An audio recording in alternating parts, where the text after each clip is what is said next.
Have you ever wondered that at what point in life we start to compete with each other? At what point in life we start this unhealthy comparison with people around us? We all are living in a super competitive world. We are living in a world where we see people competing with one another all the time. And trust me, this competition gets very tiring and super draining.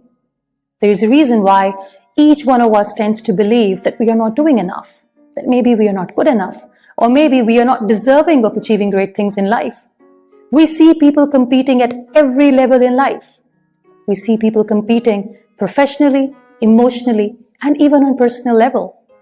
What we fail to understand is that the more we compete with people around us, the more unhappy and unsatisfied we will be by the end of the day. Maybe that's why instead of becoming better people, we are becoming bitter people with time. When we constantly compete with the people around us, the most important thing that we lose is our inner peace. Maybe that's why today we see people achieving great things in life, but deep inside, they don't feel fulfilled. There is lack of peace in their lives. When we are constantly competing with people, when we are constantly comparing what we are achieving with those who are around us, we become toxic with time.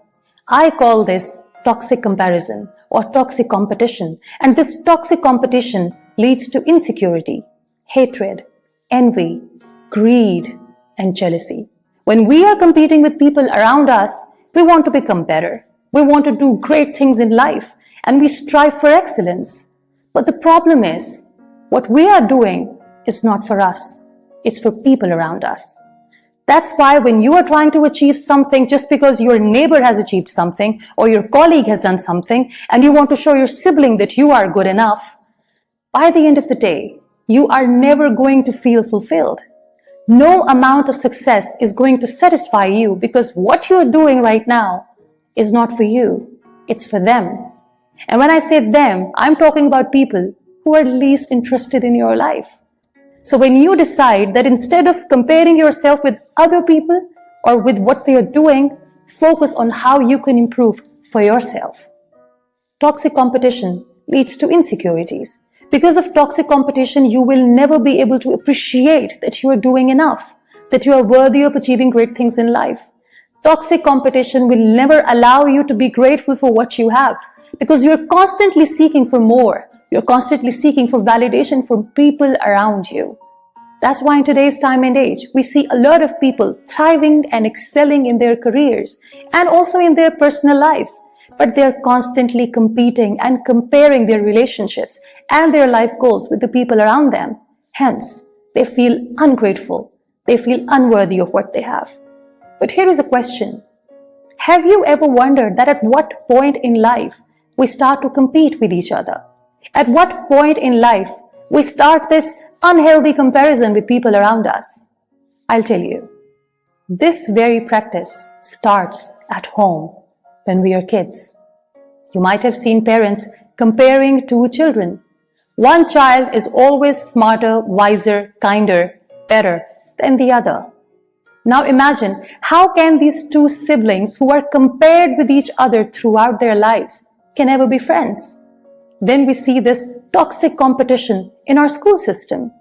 A child who scores great grades is always loved, admired, appreciated, and respected by the entire school. Now imagine that a child who's not performing well enough, can he ever be friend with a position holder? That child will always feel like a failure. A child who's not good at studies according to the teachers will always belittle himself. This is what toxic competition at a very young age does. A child loses his confidence. A child loses his integrity and self-respect. When these insecure children become adults and when they enter in their professional lives, these two colleagues are always going to compete with each other. They will always be comparing their skills with one another. They will always see their failure in their colleague's success. Instead of getting inspired, they'll get intimidated. This is what toxic competition at a very young age does. And then when these adults get into a relationship, they start to compete with their life partner. They start to compete with their spouse. Instead of becoming good companions, they become competitors. Instead of compatibility, there is intimidation in a relationship. And now you must be thinking that all of this is unhealthy competition.